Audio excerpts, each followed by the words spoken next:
We are wrapping up our first full week of school here on the Suncoast, but now thousands of college kids are packing up their cars and heading off to area colleges and universities. One of their biggest stresses, how to pay for it. In this week's Financial Friday, financial advisor and planner Esther Holt from Star Financial Solutions is here with advice for parents and grandparents on how they can help finance a college education. All right, Esther, welcome. It's great to have you back. I want to start with the brutal facts, and I admit to knowing this very, very well because I'm packing a child as we speak. According to the College Board, the average cost of college this year is $34,700 at private colleges, $9,900 for in-state public, and $25,600 for out-of-state public. The average student debt at graduation this year, $28,000. So there's the scary stuff. So now the big question is, how do we do this? How do we save? What do parents do? And how can grandparents help?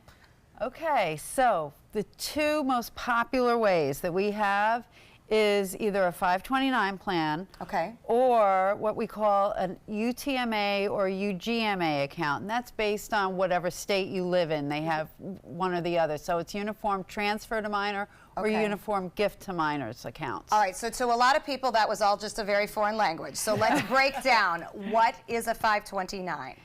529 plans are different in every state, and they are to be used specifically for education. And so you would put money into one of these plans, and the money comes out for qualified education expenses. So it can be tuition, it can be certain computers, it can be certain internet costs. Room and board? Sometimes, but you have to be going to a qualified school. And that's the kicker. And it can only be used for that. And now you can use up to $10,000 for primary and secondary education too, which wasn't always the case. Private schools up until college. Some. Again, they have to be qualified, and there's a lot of rules. But there's also a very big bonus. Explain the tax advantage of a 529. Sometimes there is some, well, the tax advantage coming out is that it comes out non-taxable if you spend the money on these qualified expenses and if the beneficiary is going to a qualified school.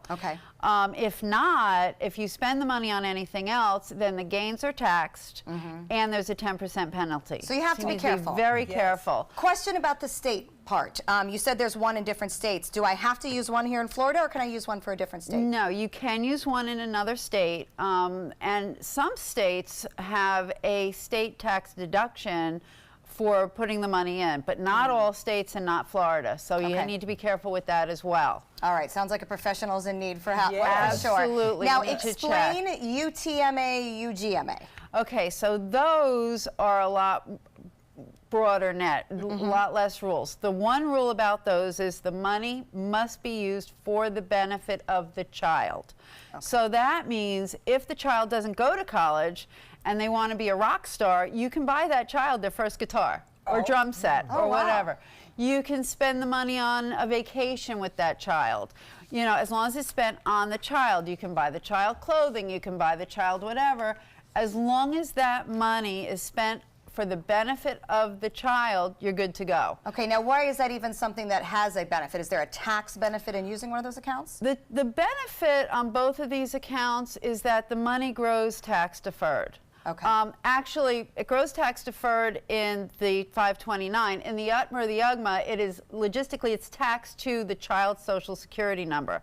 And in most cases, children don't pay taxes. Now, if the child is in a higher tax bracket for whatever reason, then that money would have capital gains taxes and could be taxed to the child or the parent. Okay, now what about contribution amounts? Is the federal gifting tax law in effect here? And remind us what it is. Absolutely. You are limited to the federal gift tax laws, and that rule is $13,000 right now, I believe.